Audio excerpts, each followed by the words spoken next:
All right, we continue live. We're at the Capitol. We have a quick report about former President Joe Biden. In the closing moments of the administration, Biden issued sweeping preemptive pardons for his family and his friends, including Dr. Anthony Fauci, General Mark Milley, Liz Cheney, Adam Schiff, as if in Schiff Show.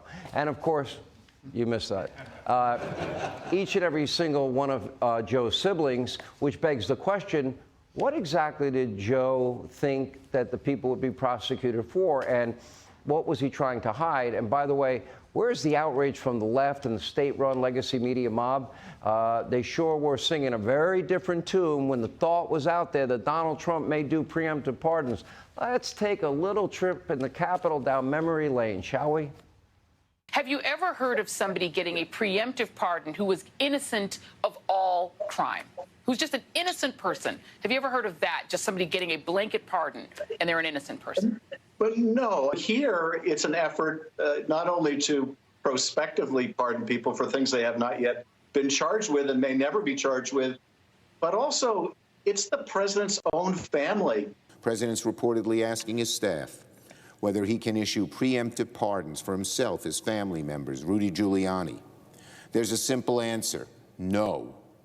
No, Mr. President, that would be a gross abuse of the presidential pardon authority. That all comes as we continue to get new reports, even tonight, that President Trump, as he winds down his last few weeks in office, is considering preemptive pardons for all his adult children, including his son-in-law, Jared. What a mess. Does this concern you? All these preemptive pardons? Well, it concerns me in terms of what kind of precedent it sets and how the rest of the world looks at us as a nation of laws and justice. You're not going to see in our administration that kind of approach to pardons. Really? Oh, isn't that nice?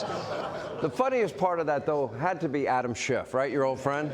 Because he got one of the pardons that he said nobody should have. Anyway, leading that effort would be our next guest to investigate all this, the chairman of the House Judiciary Committee, Jim Jordan, and the chairman of the House Oversight Committee. These guys have done phenomenal work. James Comer has a best-selling book out about the Bidens. Thank you both. How much money did the Biden family make?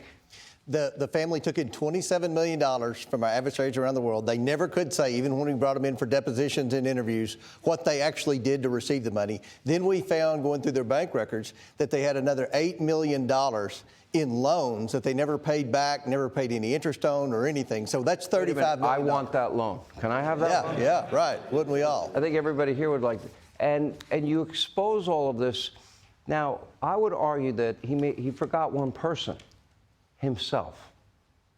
Well, you know, what we said in our investigation was that we found 10 different Biden family members, including Joe Biden, profited from the influence peddling schemes. The money would come from a wire from a foreign adversary, usually a foreign oligarch.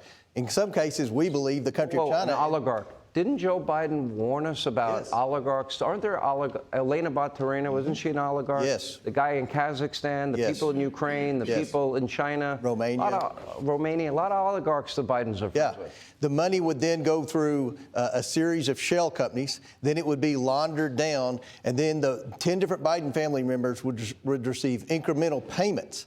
And ironically, 6 of the pardons came from family that received payments that had been laundered. This isn't my word, Sean. These are the words of 6 different banks. They were laundering money through shell companies that the Biden families received. He pardoned them preemptively, and the only place in the world the spouses were ever named was in our investigation in the Oversight and Judiciary Committee. We named those spouses by name. The media, other than your show, Sean, and thank you for being the platform to get this out. Thank God your ratings are higher than MSNBC and CNN combined. Oh, thank God, too. The American people. I second that. Yeah.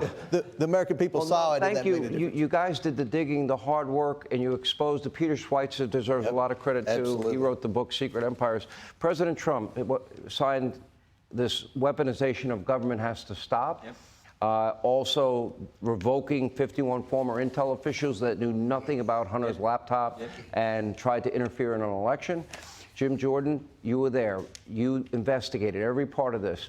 Didn't Hunter's laptop talk about half his income going to Pops? Oh, yeah. Wasn't To the there a big guy. WhatsApp message to the big head guy, of the yeah. CEFC? Yeah. Right. Didn't Joe's home repairs get paid for by Hunter Biden, according to emails with their economic guru, Eric Sherwin, if I'm not mistaken? Yep, all that took place. But what I really think was important today is President Trump did what he said he would do when it came to pardons and people, the defendants of January 6th, and Joe Biden didn't. Joe Biden told us he would never pardon his family, and yet he did all of them. Joe Biden said, oh, there's no pardons needed. We just heard it for folks who were involved with the January 6th committee, and yet he did it. So Joe Biden did exactly opposite what he told us he was going to do. President Trump kept his word, did exactly what he said. I think that's the big takeaway from the actions we see from both the outgoing president and, of course, our new president. Here's the big question. Is this over? Because my understanding, Alan Dershowitz's understanding, is once you get a pardon, you no longer have the Fifth Amendment right to remain silent. If they go before your committees, every one of these pardoned family members, don't they have to tell the truth, the whole truth, and nothing but the truth, so help them God? There's a number of things we want to look at. Everything's on the table. But I really think one of the keys is the report we got just right before, just a few weeks ago, was with the 26 confidential human sources. 26 confidential human sources here on January 6, 2021, 17 inside restricted space, 4 in the Capitol. 2 of those 4 in the Capitol were tasked to be here by the FBI. I think there are all kinds of questions we have for those individuals. I have 5 people that said Trump authorized the use of the Guard days before. So did the Capitol Police Chief, by the way, begging for the National Guard. In writing, Muriel Bowser denied the use of the National Guard. It was her authorization. Pelosi did nothing. They never brought in the Sergeant of Arms.